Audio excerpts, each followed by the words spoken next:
Hi hello welcome to ministry kitchen. நான் தான் உங்கள் மீனு. இன்றைக்கி நம்ம பார்க்க போகிறது கேரட் புலாவ், அதாவது கேரட் சாதம் எப்படி செய்கிறதுன்னு பார்க்கலாம். இது எக்ஸலண்ட்டான லஞ்ச் பாக்ஸ் ரெசிபி.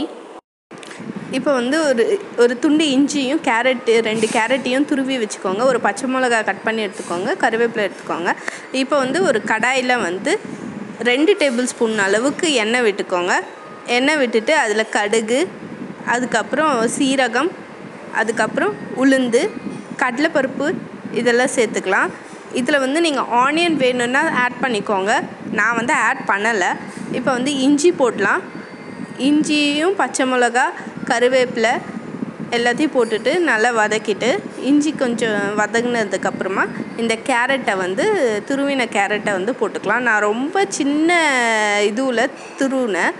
நீங்களும் அந்த மாதிரி துருவிக்கிட்டிங்கன்னா ஒரே செகண்டில் உங்களுக்கு கேரட்டு வெந்து போயிடும்.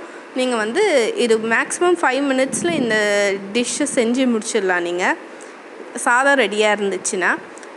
இப்போ கேரட் நல்லா வதங்கிட்டோம். இதுக்கு தண்ணி விடவே வேண்டாம். அப்படியே மூடி போட்டு மூடினீங்கனாலே வதங்கிடும். வேணும்னா கொஞ்சோண்டு தண்ணி விட்டுக்கோங்க. இப்போ பார்த்திங்கன்னா நல்லா வதங்கிடுச்சு.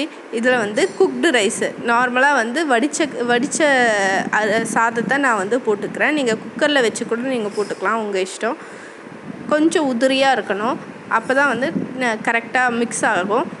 இப்போ 2 கப் அளவுக்கு ரைஸ் போட்டிருக்கேன் நான்.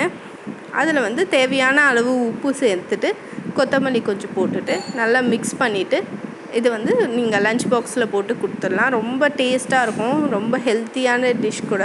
நீங்கள் ட்ரை பண்ணி பாருங்கள். பீட்ரூட் ரைஸும் இதே மாதிரி தான் செய்யணும். வெறும் கேரட்டுக்கு பதில் பீட்ரூட் நீங்கள் மாற்றிக்கோங்க. அவ்வளோதான்.